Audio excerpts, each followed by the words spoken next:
Welcome to our channel. Today, we embark on a journey through the making of modern India, from the mid-1700s to the dawn of independence. We'll explore how the decline of mighty empires led to fragmentation, opening the door for European powers to step in. The rise of the British East India Company, key battles, and the transformation of India into a colony will be at the heart of our story. We'll also see how colonial rule reshaped India's economy, society, and identity, setting the stage for resistance and the birth of a nation. Our journey culminates in the Great Revolt of 1857, a turning point that ignited the struggle for freedom. Modern India's story begins not with a unified nation, but with the slow, agonizing decline of the once mighty Mughal Empire. We witness the crumbling of palaces, a stark visual representation of a dynasty on its last legs. The seeds of this decline were sown long before, but the death of Emperor Aurangzeb in 1707 marked a significant turning point, a moment etched in history. As central authority faded, the iron grip of the Mughal emperors loosened, leading to a gradual but undeniable political collapse. The vast empire, once a symbol of power and prosperity, began to fracture. Ambitious and powerful nobles and regional governors, sensing the weakness at the center, carved out their own independent states, asserting their autonomy and challenging the Mughal dominance. Delhi, the magnificent capital of the Mughal Empire, saw its influence shrink dramatically, becoming a shadow of its former self. The Red Fort, once a symbol of imperial power, stood as a silent witness to the empire's decay. In the fertile lands of Bengal, a new power emerged under the leadership of Murshid Quli Khan, who established himself as the Nawab, effectively creating an independent state. Similarly, in the Deccan region, Hyderabad flourished under the rule of the Nizam, a powerful figure who asserted his independence and built a new dynasty. And in the northern plains, Awadh, under its Nawabs, rose to prominence, becoming a center of culture and power, rivaling even Delhi in its splendor. But this rise of regional powers was not a story of peaceful coexistence. Constant rivalry and territorial ambitions bred instability and conflict across the land. The Marathas, fierce warriors with a legacy of resistance, the Sikhs, united by their faith and martial spirit, and Mysore, under the ambitious and innovative Tipu Sultan, also seized the moment of Mughal weakness, expanding their influence through military conquest and strategic alliances, redrawing the map of India. These new powers challenged not only the political order, but also the old social hierarchies, leading to a period of profound transformation and power struggles. This patchwork of competing states, each vying for dominance, made any semblance of unity impossible, leaving the Indian subcontinent fragmented and vulnerable. This lack of unity left India vulnerable to outside intervention, a tempting prize for ambitious foreign powers eager to exploit its resources and strategic location. European trading companies, initially arriving as merchants seeking spices and textiles, especially the British East India Company and their French counterparts, saw an opportunity to gain a foothold in this fractured land. They watched these divisions closely, carefully assessing the strengths and weaknesses of each regional power and formulating their own plans for expansion.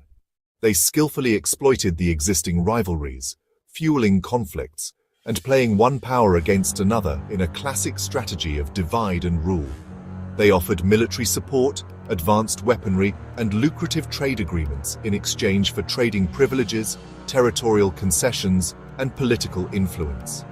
The fragmented political landscape of India became the chessboard upon which these European powers played their game of imperial ambition, paving the way for the British East India Company's relentless rise to dominance. Soon, their calculated moves and strategic alliances would irrevocably change India's destiny forever, ushering in an era of colonial transformation. The British East India Company arrived as traders, seeking spices and textiles, not conquest. But as India fractured, the company built private armies and fortified settlements, realizing military power could protect and expand their interests. They mastered the art of playing Indian rulers against each other, trading military support for land and privileges. What began as commerce evolved into calculated conquest, with ambitious men like Robert Clive leading the charge. The company's transformation from merchant to ruler set the stage for nearly 2 centuries of British dominance. The Carnatic Wars, a series of military contests in the mid-18th century, marked the first major clash of European powers on Indian soil. These conflicts weren't just about territory, they were a struggle for economic and political supremacy in the region. The primary contenders were the British and French East India Companies, each vying for control over the lucrative trade routes and resources of the Carnatic region. This was more than just a trade dispute. It was a proxy war fueled by the larger geopolitical rivalry between Britain and France. Both sides strategically used Indian allies, including local rulers and their armies, to fight their battles. These alliances were often fragile and opportunistic, shifting as the tides of war changed. The Indian soldiers, known as sepoys, played a crucial role in these conflicts, often bearing the brunt of the fighting. Ultimately, Robert Clive's strategic brilliance and military victories proved decisive. His leadership and tactical acumen allowed the British to outmaneuver the French and their allies, turning the tide of the Carnatic Wars. These victories effectively ended French ambitions for dominance in South India and firmly established British dominance in the region. The Carnatic Wars laid the foundation for the expansion of British power across the entire subcontinent. Following the Carnatic Wars, the Battle of Plassey in 1757 stands as a pivotal moment in Indian history. However, it was more a result of calculated conspiracy and political intrigue than a straightforward military combat. The battle itself was relatively short and decisive, but the events leading up to it were filled with deception and betrayal. Robert Clive, with his characteristic ambition, orchestrated a secret alliance with Mir Jafar, the commander-in-chief of the Nawab of Bengal, Siraj-ud-Dowlah, to betray his own ruler. This act of treachery would have far-reaching consequences for the future of Bengal and India as a whole. The victory at Plassey handed the British East India Company immense wealth, effectively plundering the treasury of Bengal and setting the stage for further economic exploitation. 7 years later, the Battle of Buxar in 1764 presented a more formidable test of British military might. In this battle, the British decisively defeated a powerful alliance of Indian rulers, solidifying their position as the dominant power in the region. Following their victory, the British gained the command or the right to collect revenue from the vast and fertile provinces of Bengal, Bihar, and Orissa. This marked a significant turning point in the establishment of British colonial rule.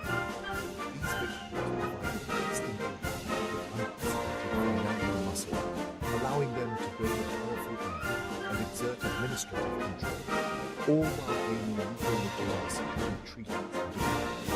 In less than 2 decades, a remarkably short period of time, the British had systematically defeated their European rivals, secured access to vital resources and trade goods, and fundamentally redrawn India's political map, paving the way for their future dominance.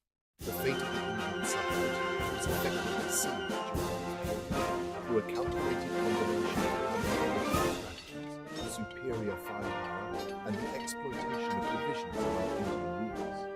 The British East India Company now stood as the dominant force in India, poised and ready to expand their empire further across the subcontinent. The age of Indian self-rule was effectively over, marking the beginning of a long and arduous struggle for independence. British rule devastated India's economy, turning a thriving manufacturing hub into a supplier of raw materials. Heavy duties crippled Indian exports, while British goods flooded the market, destroying local industries and leaving millions jobless. Artisans and craftsmen lost livelihoods as traditional centres like Murshidabad and Dhaka fell into ruin. Agriculture suffered too. New land revenue systems and forced cash crop cultivation impoverished peasants and made famines more frequent. The village economy collapsed, replaced by a colonial system designed to enrich Britain. A small elite prospered, but most Indians sank deeper into poverty. Economic exploitation became a rallying cry for the growing nationalist movement. To maximize revenue, the British imposed harsh land systems, zamindari, riyatwari, and mahalwari. The zamindari system made landlords out of tax collectors, squeezing peasants for rent and leaving them landless and impoverished. Reciepe dealt directly with peasants but set impossible revenue targets, trapping them in debt. Mahalwari held entire villages responsible for taxes, but demands remained high and inflexible. Across all systems, peasants faced crushing burdens, frequent dispossession, and little hope of improvement. Agriculture stagnated and rural misery deepened. The colonial state's hunger for revenue left the real cultivators ruined. The drain of wealth became a powerful symbol of British exploitation as Indian resources funded Britain's prosperity. Salaries, profits, and investments flowed out of India, starving the country of capital for its own development. Unlike previous rulers, the British remained outsiders, extracting wealth without reinvesting in India. This economic drain, combined with harsh revenue policies, led to devastating famines and mass suffering. Railways, meant for profit, often moved grain out of famine-stricken regions. The link between British rule and Indian poverty became clear, fueling anger and a sense of injustice. Economic grievances united people across regions, laying the groundwork for nationalism. The British introduced modern education, railways, and a legal system, but always to serve their own interests. English-educated Indians filled colonial offices, but also absorbed ideas of liberty and nationalism.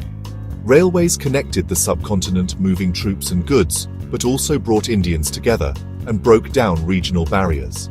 The legal system, though biased, gave Indians new tools to challenge colonial authority. These modern reforms were double-edged. They strengthened British control, but also fostered a new Indian identity. Western education and the English language united the educated elite. The seeds of national consciousness were sown with the very tools of empire. Ironically, British modernization helped forge the movement that would one day end colonial rule. By the 1850s, the simmering resentment against British rule in India had reached a critical point. Decades of colonial policies, designed to benefit the British Empire, had steadily eroded the power and autonomy of Indian rulers and communities. The discontent was palpable, a collective sense of injustice that was about to explode, pushing the region to a breaking point. Annexations of previously independent states, the doctrine of lapse, a policy that allowed the British to seize territories without a direct heir, and blatant interference in long-held traditions and cultural practices fueled widespread anger. This potent mix of political, economic, and cultural grievances fueled anger among Indian rulers, who saw their power diminishing, and among the general public, who suffered under oppressive policies. Indian sepoys serving in the British Indian Army faced discrimination in pay and promotions, and were subjected to religious offences, further stoking the flames of rebellion. The last straw was the introduction of the new Enfield rifle cartridge, which was rumoured to be greased with animal fat.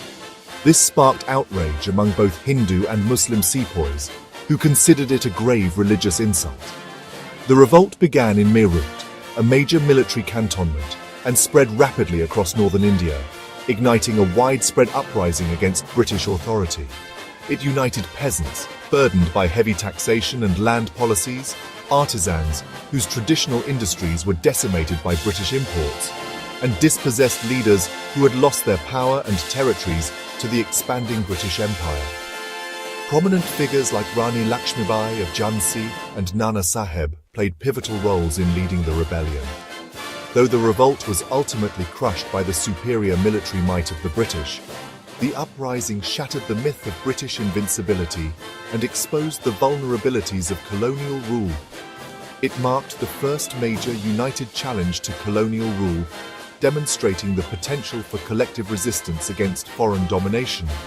In its aftermath, the political landscape of India underwent a significant transformation.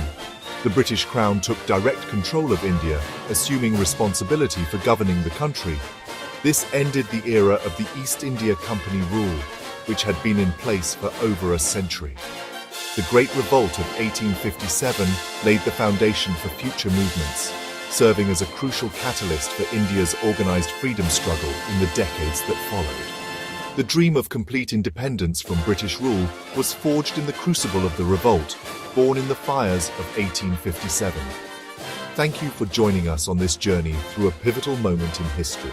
Subscribe for more insightful explorations.